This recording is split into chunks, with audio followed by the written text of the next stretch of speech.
Welcome to this week's edition of Confessions of a Fitness Professional. I'm your Fit Pro, Andra Anderson, and we are nearing the end of a calendar year, which brings so many things in the fitness world. So from the consumer or client perspective, this is the time of year when things really slow down because so many other things are taking up their time and attention.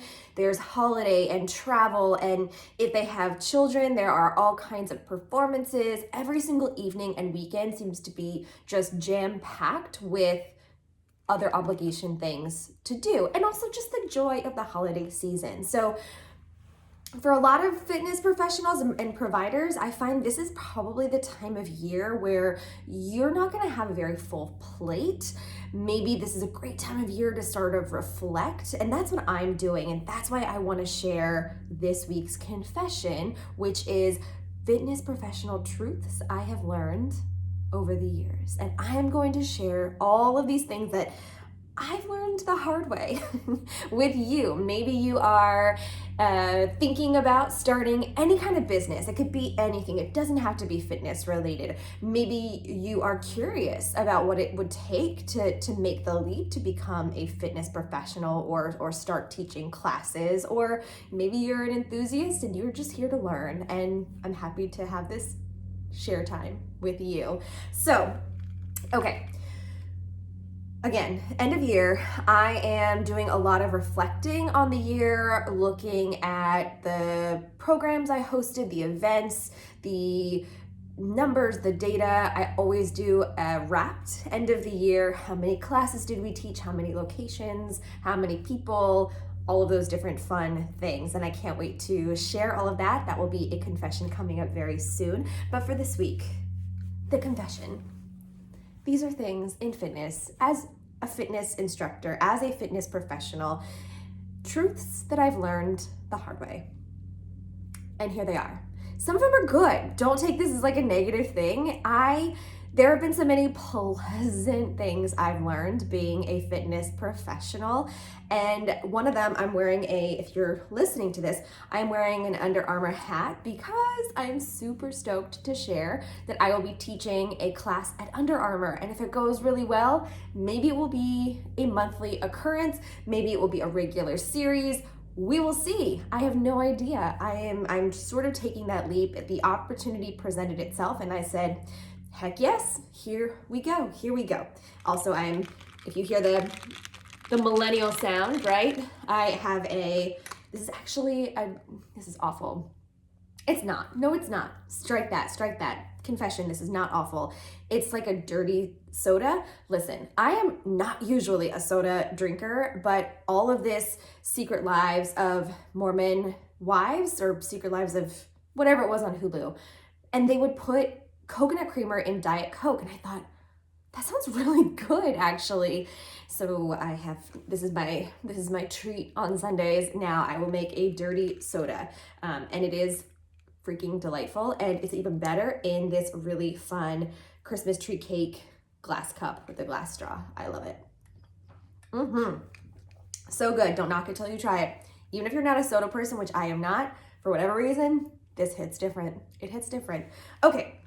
So fitness truths I've learned, these are in no particular order, just things that I was thinking about as I was reflecting on the year and truly the past like 4 or 5 years, because my business totally changed, as if you have one, it probably did too, in the year 2020, right? Things just sort of changed.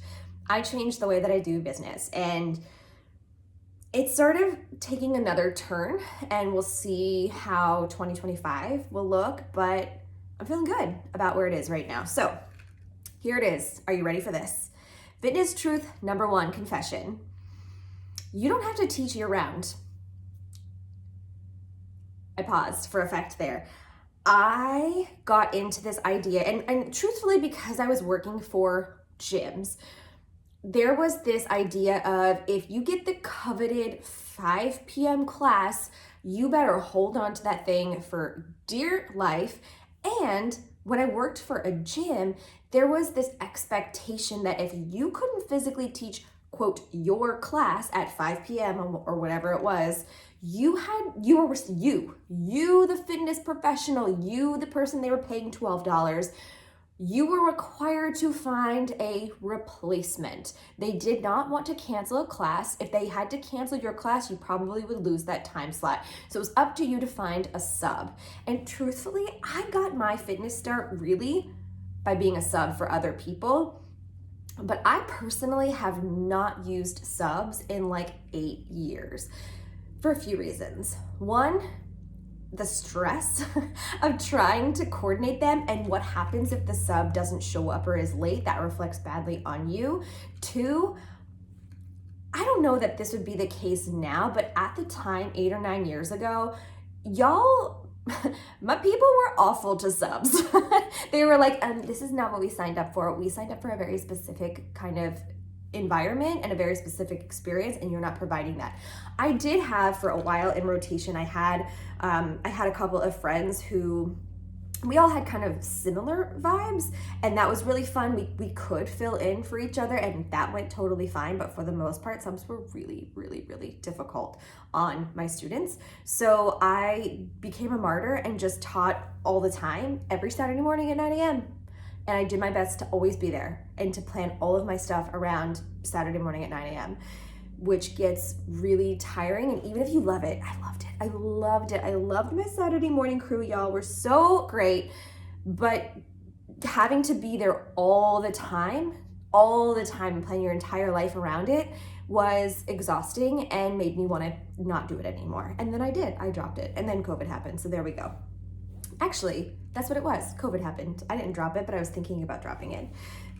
Maybe I dreamt that up. Okay, so you don't have to teach year round, but what do I mean by that? So I have started teaching kind of in seasons. So I will have a spring schedule, a summer schedule, a fall schedule, and a winter schedule. And there's one location where I teach that operates on a 15-week semester schedule because it's a college environment, and the classes start on a certain date and they end on a certain date. And that's it. That's the season. It doesn't extend past that. And for me, as a planner and as somebody that needs a start and an end date, this is just magic to me. Magic that there is an end date. You stop, you reflect, you evaluate. Is this still what I want to do? Are people still coming? Is the institution willing to still pay for this? Then let's keep going, and we'll do it when the spring starts. So there's a little bit of a gap and a break in between sessions. I love that. I also work with some local farms that are only open certain times. One is open from April through September. I can only teach for a short period of time. One is only open September and October. Can only teach a certain amount of time. So I have found that aligning myself with those seasonal places of operation has been life-changing. I feel by the time it's over, I'm ready for that chapter to close. And then when it comes around again to open up, I am delighted to be back there again. Now I will say, the other side of that, where you don't have to teach year round, be ready for your numbers to yo-yo all over the place. Like, you might have a great following if you teach the same class at the same location at the same time every week. You're gonna build. That happened to me. My Saturday morning class, like, we were busting at the seams. We literally could not have had one more person crammed into that room. If you teach more intermittently or teach more seasonal, your numbers are gonna go all over the place. So you really just have to figure out what you're comfortable with. And honestly, in this post-COVID world, like, I'm comfortable with things under 12. Depending on the location, we have had some of my Saturday or Sunday bar classes, I've had upwards of like 15, 16. And honestly, that's enough for me.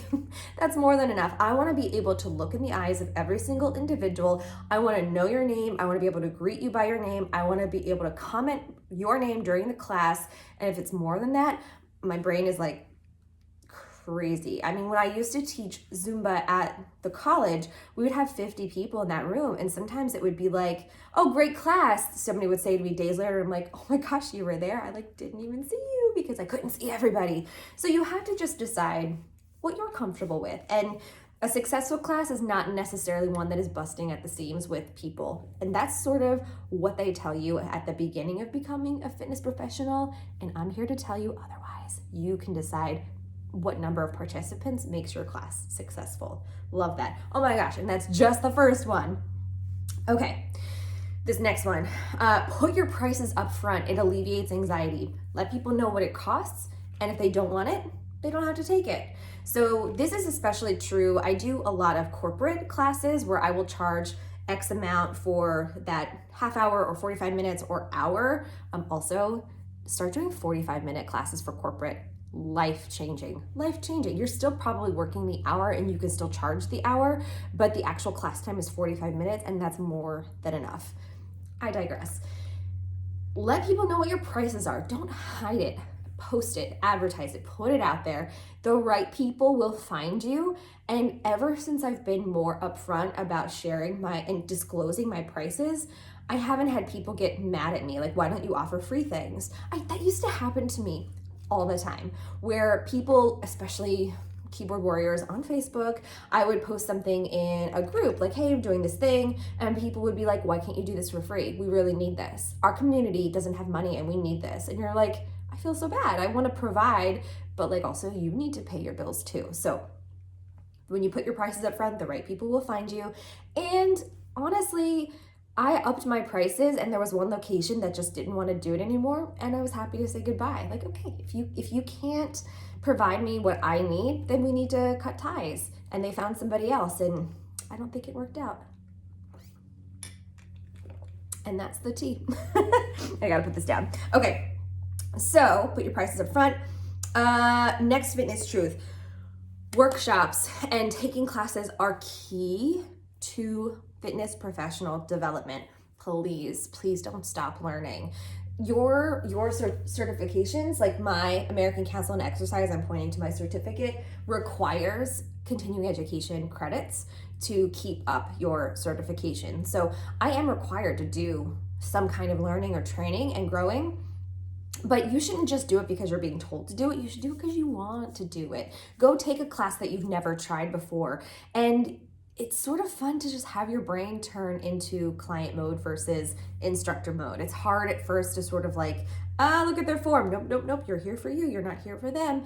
And sometimes I won't even tell the instructor that I'm also an instructor. And that's really fun. And then they'll look at me like, have you done this before? And I'm like, no. But take classes and be curious and want to continue your development.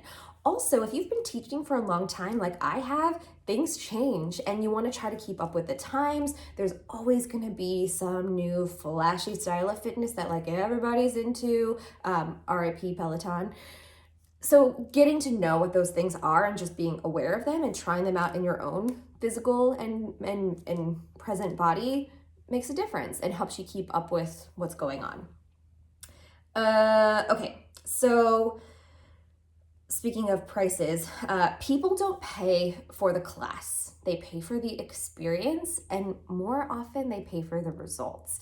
So if you are thinking, oh, I'm just going to use this as like, 2017, everybody was doing Orange Theory. Orange Theory was the thing to do. So if you were an Orange Theory instructor, like you always had a full class because everybody wanted to do it. But what made Orange Theory so successful wasn't just the gimmicky parts of it, it was the results. They were so good at promoting how people would do once they took so many classes or got involved with it, how their lifestyle would change, that sort of thing. Now, I go back and forth on this because I'm not a big fan of posting I did it for a hot second, but I hate it. Posting like I don't want to say the testimonials, but like the before and after pictures. That's not me. That might work for some people and their business model is totally different than mine, but people do pay for those results. They want to feel and be a certain way, and if you can provide that for them, that's what they want. So think about that when you are promoting or marketing a class. It's not just, hey, I'm teaching bar. It's, hey, we're working on balance and core strength today, and everybody's like, oh yeah, those are things that I know I need. So share what people will get from it versus just what it is. I mean, you could say we're doing core and balance today and call it whatever the heck you want. it is nice to have the flashy classes like right now. Bar, Pilates, anything core related is going hot. Anything that you're doing rebounder, anything that's dealing with like the skeletal body, that's hot right now. So it can be good to know, keep your finger on the pulse of like what's great and promote that. But think about promoting the experience and the results first, and see how that might change the dynamic of who shows up for your class and how many people show up for your class to hit your goals. Speaking of payment, this is one that I'm still learning. So you talk about, you have so many skills and I've built so much over the years.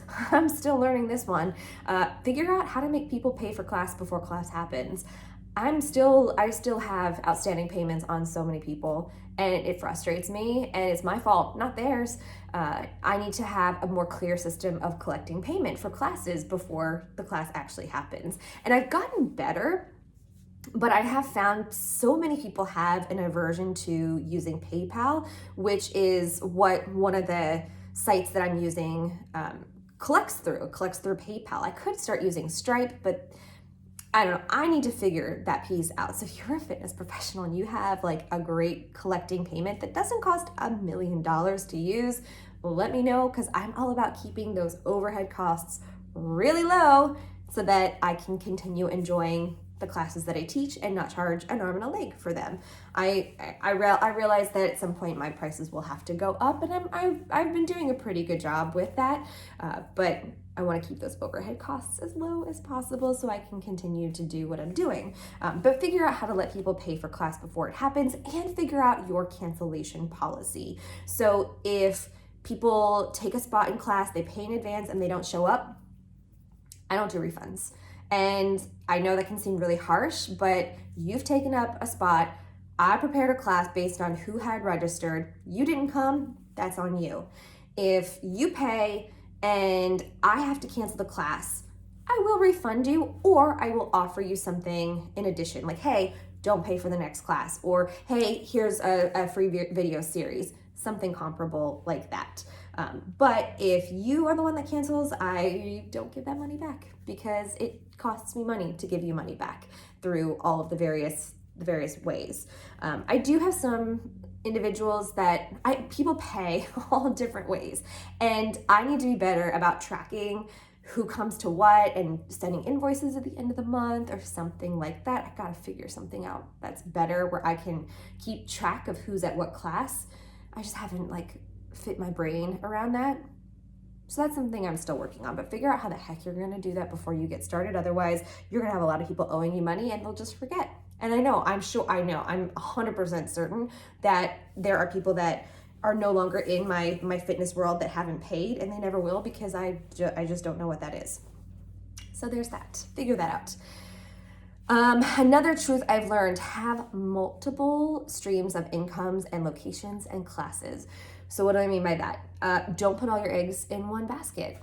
That can be kind of difficult. So let's say I've never done this, but there are some people who will lean into a particular gym, and that gym will pay for them to get certified, trained, and allow them to teach classes at that location.